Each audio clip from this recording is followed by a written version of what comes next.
Fabrício Naitz, que já está por aqui para a gente falar do mundo. Tudo bem, Fabrício? Tudo bom, Rafa? Bom dia. Olha, na última entrevista dada agora ontem, quinta-feira, o primeiro-ministro de Israel, Benjamin Netanyahu, disse que é contra a criação de um Estado palestino. Segundo o premier, a situação tem relação direta com a segurança no país. O secretário de Estado dos Estados Unidos havia falado novamente no Fórum Econômico Mundial sobre a necessidade de criação de um Estado palestino, mas o premier israelense disse que é contra, né, Fabrício? Pois é, essa é uma teoria, Rafael, a ideia da criação de dois estados, a solução de dois estados, como eles dizem, com um estado estabelecido judeu, no caso o Estado de Israel, e um estado muçulmano, um estado palestino, é uma ideia muito antiga, mas que nunca foi para frente de fato. Os Estados Unidos mesmo defendem, é quase um consenso entre grande parte da comunidade internacional, incluindo o Brasil, que historicamente sempre se posicionou a favor disso, e aqui a gente fala de uma posição muito antiga do Ministério das Relações Exteriores brasileiro. O que acontece é o seguinte: ontem houve essa coletiva do primeiro-ministro Benjamin Netanyahu e ele falou que Israel pode até, veja só a condição que ele impõe, que Israel pode aceitar a criação de um Estado palestino, contanto que toda a segurança da região a oeste do Rio Jordão, ou seja, do Rio Jordão até o Mar Mediterrâneo, seja controlada pelo Estado de Israel. E aí eu vou até abrir aspas aqui para o que falou Benjamin Netanyahu. Com acordo ou sem acordo, o Estado de Israel deve ter controle de segurança sobre todo o território a oeste do Rio Jordão. Essa é a condição necessária. Isso vai de encontro ao princípio da soberania. O que posso fazer? Perguntou ele, quase que resignado, digamos assim. Porque Benjamin Netanyahu, nesse momento, Rafael, enfrenta muita pressão dentro do seu país. E essa postura de não aceitar a criação de um Estado palestino pode, de certa forma, aumentar um pouco, pelo menos, a popularidade de um primeiro-ministro que enfrenta muitos problemas nesse seu novo governo. A gente lembra que Benjamin Netanyahu teve um longo mandato como primeiro-ministro israelense. Esse mandato foi interrompido por um curto período de tempo e, recentemente, ele voltou. Mas agora, com muita pressão e um baixo apoio popular, principalmente nesse contexto de guerra que a gente tem visto desde 7 de outubro, quando o Hamas invadiu o território israelense. Bom, o que a gente tem para destacar aqui, além dessa questão, dessa pressão interna que nos remete muito à questão dos reféns, mais de 100 reféns seguem ainda na faixa de Gaza, Benjamin Netanyahu sofre essa pressão estrangeira. Os Estados Unidos, claro, já se posicionaram dizendo ser favoráveis à criação de dois estados, a uma solução de dois estados. O Papa Francisco também, para a gente ter ideia aí da dinâmica envolvendo líderes internacionais e esse assunto. Houve já repercussão vindo da Casa Branca, houve repercussão vindo lá dos Estados Unidos. O secretário de Estado, Antony Blinken, se manifestou no Fórum Mundial de Davos, claro. Ele que estava semana passada em Israel, no Oriente Médio, na quarta viagem que ele fez à região desde o início do conflito, lá em outubro. Mas outras duas vozes importantes do governo norte-americano também se pronunciaram. O porta-voz da Segurança Nacional, John Kirby, falou o seguinte, que obviamente, segundo John Kirby, Estados Unidos e Israel têm posições, eles veem de forma diferente essa relação envolvendo a construção e a finalização do conflito por dois estados.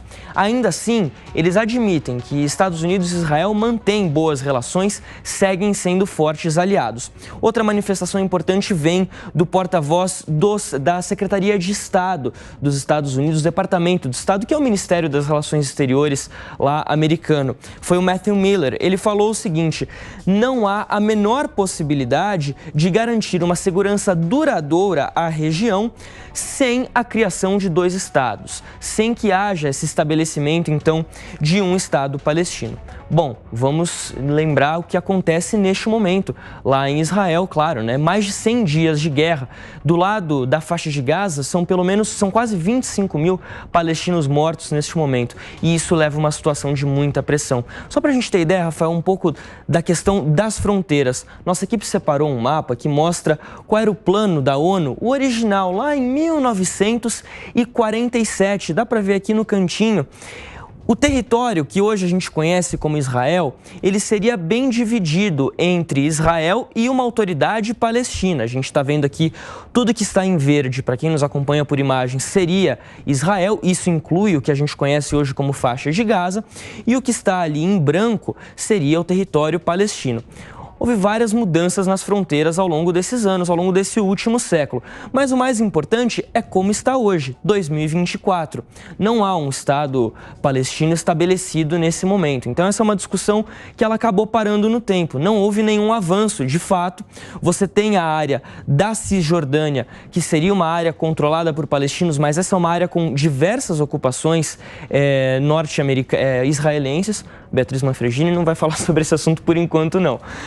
Mas há toda essa discussão nesse momento e, claro, não há nenhum avanço. É uma discussão completamente paralisada e que é o motivo principal, o grande catalisador das principais revoltas palestinas contra o Estado de Israel.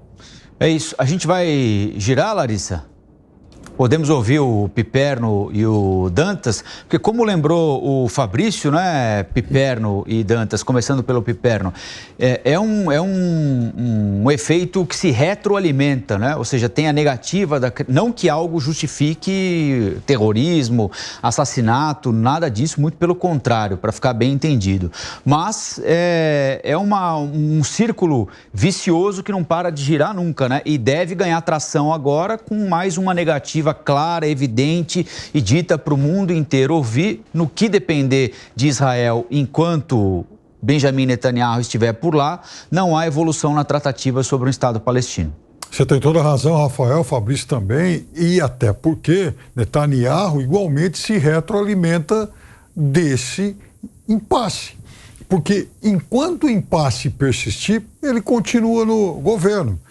A população de Israel hoje, né, lhe dá apenas 15% de aprovação, mas também, da mesma forma, entende que ele tem que ficar até o fim do conflito, porque não haveria sentido em mudar de governo agora, em meio a essa confusão toda. Ora, enquanto continua isso, Netanyahu segue à frente do governo.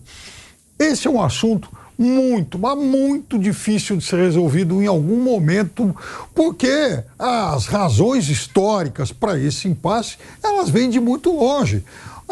Em 1917, por exemplo, houve lá a Declaração Balfour, que foi talvez o primeiro momento em que a causa da Constituição do Estado de Israel ganhou tração, numa região onde os árabes eram a maioria. Só que Israel, o movimento sionista, ele cria uma unidade muito cedo. O movimento árabe, não, ele sempre foi fragmentado. E agora, ainda a gente vê a participação do Irã como um novo ator. E veja, Rafael, já são mais de 10 países que nos últimos dias se envolveram em algum atrito nessa turbulenta região. Ô, Piperno, eu gostaria de trazer para o nosso debate uma frase que parece que foi esquecida do próprio Netanyahu quando deu essa coletiva ali, fez o que a gente chama de quebra-queixo ali com jornalistas. Ele disse o seguinte, abre aspas, este conflito não é sobre a ausência de um Estado palestino, mas sobre a existência de um Estado, o Estado judeu. Olha, isso aqui resume o que está acontecendo.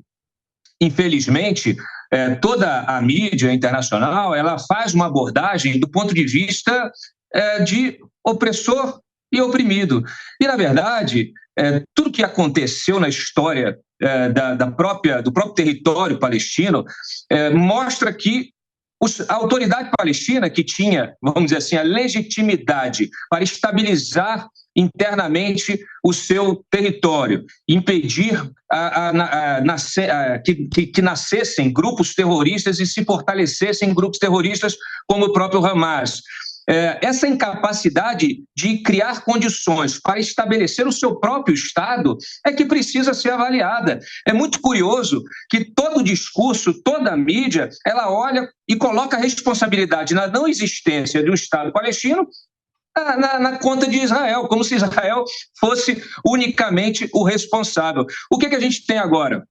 a gente tem agora uma situação que está clara a incapacidade dos palestinos, ficou absolutamente clara, de guardar, de proteger o povo palestino, né? A incapacidade da autoridade palestina de proteger o povo palestino, de impedir que ele seja submetido por um grupo terrorista como o Hamas, e de, naturalmente, poder entrar em negociações diplomáticas de alto nível para o estabelecimento de um Estado soberano. Então, por isso, essa necessidade de se garantir a segurança. Quando Israel se retirou do território palestino e deixou a segurança por conta deles, o Hamas ficou mais forte, passou a receber o auxílio logístico e treinamento do Irã, e cometeu a barbaridade que cometeu no dia 7 de outubro. Então, esse ciclo vicioso, ele acontece também pela incapacidade da autoridade palestina de estabelecer as condições mínimas para um Estado palestino.